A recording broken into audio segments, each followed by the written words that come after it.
Centre for the study of developing societies म्हणजे CSDS या नामांकित संस्थेनं केलेले लोकसभा निवडणुकीचे सर्वेक्षण समोर आले आहे। CSDSने आपल्या सर्वेक्षणात निवडणुकीतील मुख्य मुद्द्यांवर लक्ष केंद्रित केले आहे। देशात 15 एप्रिलपासून पहिल्या टप्प्यातील मतदानाला सुरुवात होणार आहे, तर 4 जून 2024ला मतमोजणी होणार आहे। या दिवशी नेमकी कोणाच्या हातात सत्ता जाणार याकडे सर्वांचं लक्ष लागले आहे। पंतप्रधान नरेंद्र मोदी ही निवडणूक जिंकून हॅट्रिक करणार की भाजप विरोधात स्थापन झालेल्या इंडिया आघाडीला यश मिळणार याची सर्वत्र चर्चा सुरू आहे। लोकसभा निवडणुकीच्या अगदी काही दिवसांपूर्वी centre for the studies of developing societies म्हणजे CSDS या नामांकित संस्थेनं केलेलं लोकसभा निवडणूक पूर्व सर्वेक्षण समोर आले। CSDSने आपल्या सर्वेक्षणात निवडणुकीतील मुख्य मुद्द्यांवर लक्ष केंद्रित केले आहे। 19 राज्यांमधील 10,019 लोकांनी या सर्वेक्षणात सहभाग घेतला। या निवडणुकीत कोण वरचढ ठरणार, भाजपसाठी कोणते मुद्दे फायद्याचे ठरतील आणि कोणते मुद्दे 400 पारचे स्वप्न पूर्ण करण्यात अडथळा निर्माण करतील याबद्दल मतदारांच्या मनात काय हा सर्वात मोठा प्रश्न। यावर एक नजर टाकू आणि सविस्तरपणे या व्हिडिओमधून या सर्वेक्षणाबद्दल या सर्वेबद्दल जाणून घेऊ। तत्पूर्वी तुम्ही जर आपल्या रोखोक मराठी या YouTube चॅनलला सबस्क्राइब केलं नसेल तर सबस्क्राइब लगेच करा। चॅनलचे व्हिडिओज बघा, ते लाईक करा आणि बेल आयकॉन दिसते ते प्रेस करा, त्यामुळे येणारी नवीन व्हिडिओ तुमच्यापर्यंत लगेच येईल। भाजपच्या नेतृत्वाखालील NDA आघाडीवर CSDSने केलेल्या सर्वेक्षणात भाजपा ही इंडिया आघाडीपेक्षा 12% पुढे आहे। प्रत्येक 10 मधील 4 मतदारांनी भाजपला मतदान करणार असल्याचे सांगितले आहे।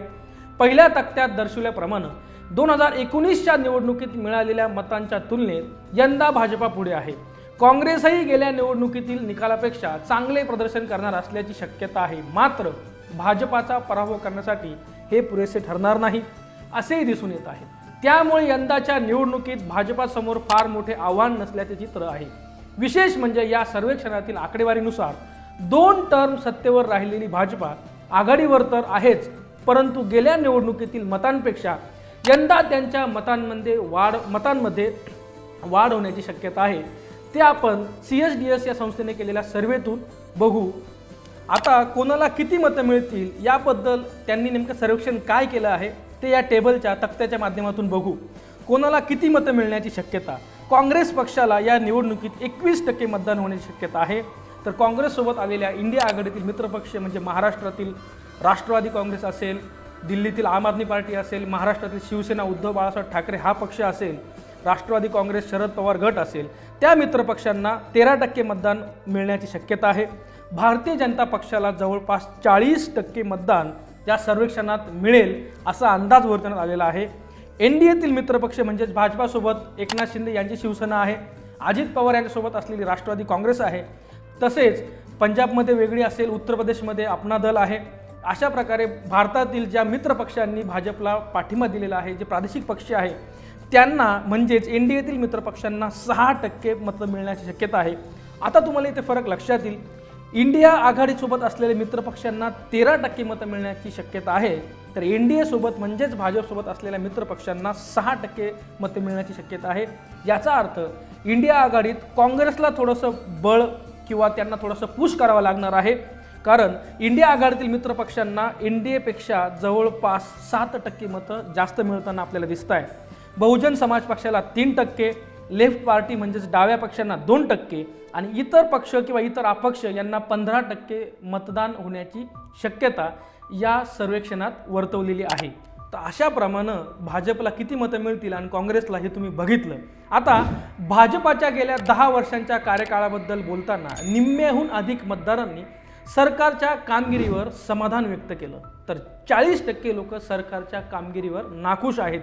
मोदी सरकारला आणखी एक संधी देण्याकडे बहुसंख्य मतदारांचा कल आहे। मोदी की गॅरंटी हा पंतप्रधान नरेंद्र मोदी यांच्या प्रचाराचा पाया आहे, त्यांचं ते घोषवाक्य आहे। त्याचे देखील मतदारांमध्ये आकर्षण असल्याचं दिसून आलं। काँग्रेसचे नेते राहुल गांधी देखील आपल्या प्रचार सभांमध्ये गॅरंटीविषयी बोलताना दिसले, परंतु गांधींपेक्षा पंतप्रधान मोदींवर मतदारांचा जास्त विश्वास असल्याचं या सर्वेमध्ये पाहायला मिळालं। आता नेमकी भाजप समोरील आव्हानं या निवडणुकीमध्ये काय आहेत ते बघू। सर्वेक्षणात असं दिसून आलंय की भाजपा आघाडीवर आहे, परंतु काही मुद्द्यांमुळे पक्ष अडचणीत देखील येऊ शकतो। CDSने केलेल्या 2019 मध्ये केलेल्या सर्वेक्षणाच्या तुलनेत सरकारच्या कामगिरीवर समाधानी असलेल्या मतदारांची संख्या 8% कमी झाली आहे। शहरी भागाच्या तुलनेत ग्रामीण भागातील मतदार भाजपला पुन्हा एक संधी देऊ इच्छित आहेत। या सर्वेक्षणातील अभ्यासकांनी सांगितलं की सुरुवातीला सत्ताधारी पक्षाला आणखी एक संधी देण्याकडे श्रीमंत मतदारांचा कल होता, परंतु जसा जसा वर्ग बदलत गेला तसं तसे समर्थन कमी होत गेले। भाजपा किंवा भाजपा नेतृत्वाखालील राष्ट्रीय लोकशाही आघाडीतील म्हणजेच एनडीए मित्र पक्षांना मत देणार असे म्हणणाऱ्यांमध्ये गरिबांच्या तुलनेत श्रीमंत मतदार अधिक आहेत। आर्थिक स्तरावर काँग्रेस आणि त्यांच्या मित्र पक्षांना मिळणारा पाठिंबा मात्र एकसारखा असल्याचं पाहायला मिळतं। आता जो नंतरच आपण तक्ता बघतोय त्यात आपण नेमकी आर्थिक परिस्थितीनुसार कोण मतदार कोणत्या पक्षाला मतदान करण्यास इच्छुक आहे ते बघू। 2019 मध्ये नरेंद्र मोदी यांना श्रीमंत वर्गाने पुन्हा एकदा संधी देऊ असं म्हटलं होतं, पण त्याची आकडेवारी आता घसरली आहे। तर ग्रामीण भागात नेमकं लोकांचं काय मत आहे ते आपण या तक्त्यातून आता बघू। तर आर्थिक वर्गांमध्ये पक्षाचं प्राधान्य किती आहे? गरीब वर्गामध्ये काँग्रेसला 22% मतदान लोक करणार असं या सर्वेक्षणात दिसतंय, तर भाजपला 39% मतदान गरीब लोक करतील। निम्नवर्गीयमध्ये 22% काँग्रेसला मतदान, तर भाजपला 39% मतदान ह्या ठिकाणी देखील आपल्याला मिळताना दिसतंय। मध्यम वर्ग म्हणजे मिडल क्लास कॅटेगरीमध्ये काँग्रेसला 20% मतदान लोक करतील असे या सर्वेतून आलंय, तर भाजपला जवळपास 40% मतदान ह्या मिडल क्लास वर्गातील लोक करतील असं या सर्वेत समोर आलंय। उच्च वर्गीय हायर क्लास कॅटेगरीमध्ये काँग्रेसला 20% मतदान होताना दिसतंय, तर भाजपला 45% लोकांनी निवडलं आहे।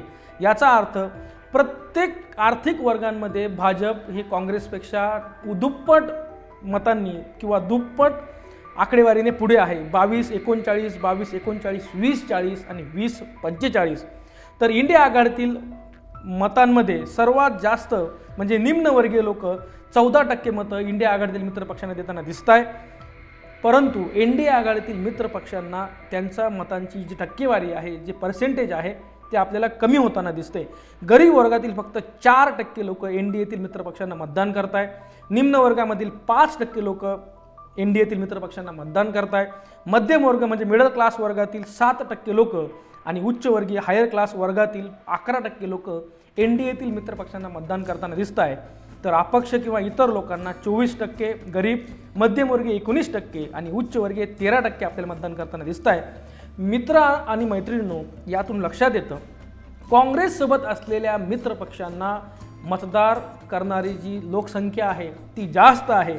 याच्या उलट भारतीय जनता पक्षासोबत असलेल्या मित्र पक्षांना मतदान करणाऱ्या लोकांची टक्केवारी कमी आहे। म्हणूनच महाराष्ट्र राज्यात महायुतीमध्ये जागा वाटपाचा तेढ अजूनही निर्माण झालेला आहे। तो तेढ सुटायचा काही जवळपास मार्ग निघताना दिसत नाही। त्याचं कारण हेच आहे, भारतीय जनता पक्षाला लोक मतदान जास्त करताना दिसत आहे, मित्र पक्षांना मतदान कमी करताना दिसत आहे। हाच सर्वे भाजपने बऱ्याचशा लोकसभा मतदारसंघांच्या जागांवरती अजित पवार यांच्याकडे असलेल्या राष्ट्रवादी काँग्रेस पक्षाला आणि एकनाथ शिंदे यांच्याकडे असलेल्या शिवसेना पक्षाला दाखवला आहे की तुम्हाला लोक मतदान कमी करतील, म्हणून त्या ठिकाणी भारतीय जनता पक्षाचा उमेदवार आपण उभा केला तर तो निवडून येईल। कारण लोकांची पसंती ही एनडीएतील मित्र पक्षांना कमी, भाजपला जास्त आणि नरेंद्र मोदींना जास्त असं दिसतंय या सर्वेंमधून। आणि त्याचं उदाहरण म्हणजे राज ठाकरे यांनी बरोबर निवडणुकीच्या तोंडावरती नरेंद्र मोदी, फक्त आणि फक्त नरेंद्र मोदी यांना म्हणून मी बिनशर्त पाठिंबा जाहीर करतोय असं सांगितलं।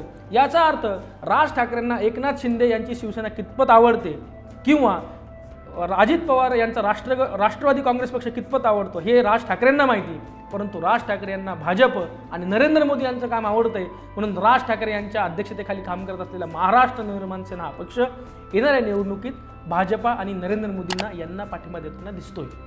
म्हणजेच लोकांना नरेंद्र मोदी आणि भाजप यांचं काम आवडतंय। म्हणूनच मोदी फॅक्टर नेमके या निवडणुकीत काय करेल ते बघू। 2014ची लोकसभा निवडणूक जिंकल्यापासून नरेंद्र मोदी यांच्या नेतृत्वातील भाजपा सरकार देशात सत्तेत आहे। अगदी तेव्हापासून मोदी फॅक्टर पक्षासाठी महत्त्वाचा ठरत आला आहे। भाजपा आणि एनडीएचा प्रचार एका व्यक्तीभोवती फिरताना दिसतो, ते म्हणजे पंतप्रधान नरेंद्र मोदी। भाजपा प्रचाराच्या केंद्रस्थानी पंतप्रधानांना ठेवून पक्षाला निर्णायक फायदा मिळवून देण्याच्या प्रयत्नात आहे। निम्म्याहून अधिक मतदारांनी पंतप्रधान पदासाठी नरेंद्र मोदी यांच्या नावाला पसंती दिली आहे। राहुल गांधी यांच्या नावाचा उल्लेख मात्र फार कमी मतदारांनी केला आहे। पंतप्रधान नरेंद्र मोदींमध्ये इतके स्वीकार्य कार्य आहे काय आहे आणि त्यांची सर्वात प्रशंसनीय कामगिरी कोणती याबद्दल मतदारांना विचारले असता सर्वेक्षणातील 1/4 लोकांनी सांगितले की मोदी सरकारचे सर्वात प्रशंसनीय काम म्हणजे अयोध्येतील राम मंदिराचे बांधकाम।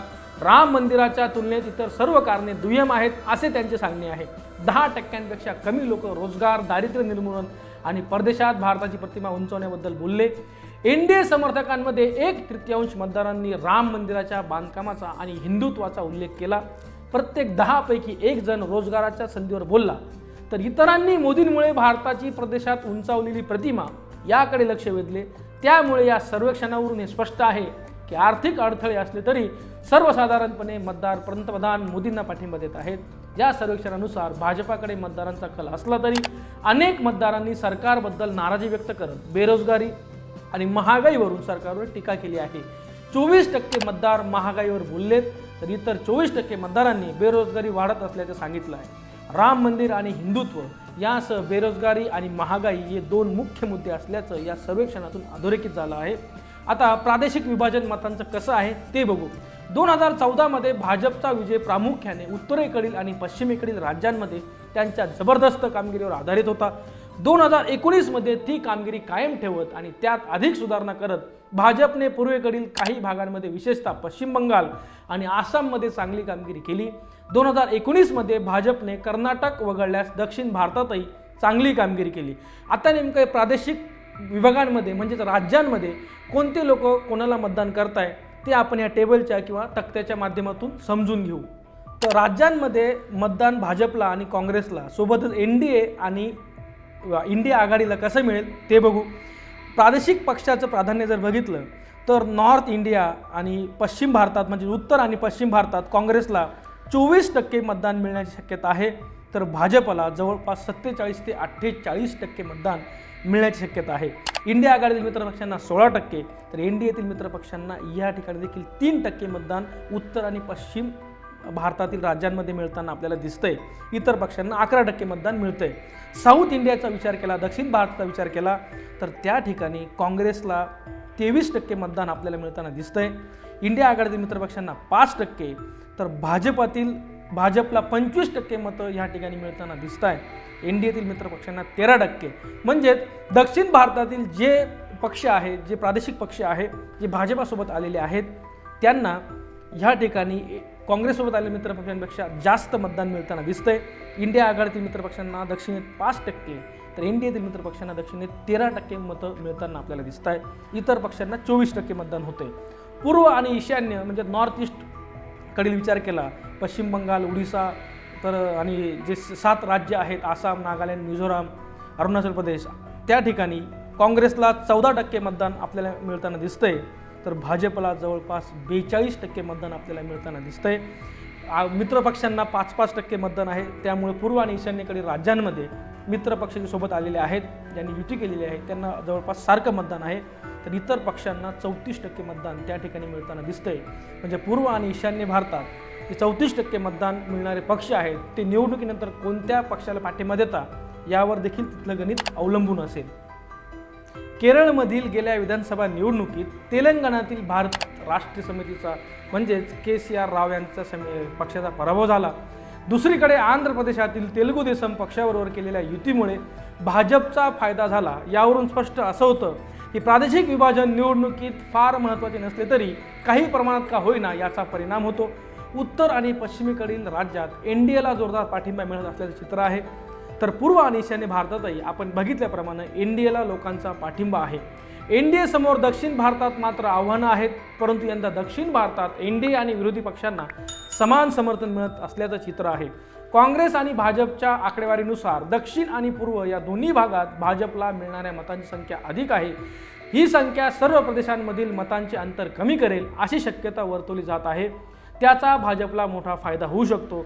या आकडेवारीवरून आणि निरीक्षणातून असे दिसून येते की भाजपाला थेट आव्हान देऊ शकणारे सध्या कोणी नाही। संभाव्य मतांच्या आकडेवारीत भाजपा आघाडीवर आहे, परंतु आर्थिक बाबींमुळे काही मतदार नाराज आहेत। भाजपने अद्याप जाहीरनामा प्रसिद्ध केलेला नाही। या जाहीरनाम्यात अनेक आश्वासनं दिली जाऊ शकतात, त्यात बेरोजगारी, महागाई यांना अनुसरून असणाऱ्या आश्वासनांचा समावेश असू शकतो। जाहीरनामा प्रसिद्ध झाल्यानंतरही अनेक गोष्टी बदलू शकतात। त्यामुळे या सर्वेक्षणातील आकडेवारीत कितपत योग्य असेल हे दोन्ही पक्षाच्या पुढील रणनीतींवरती आणि त्यांचा अजेंडा काय आहे यावर अवलंबून असेल।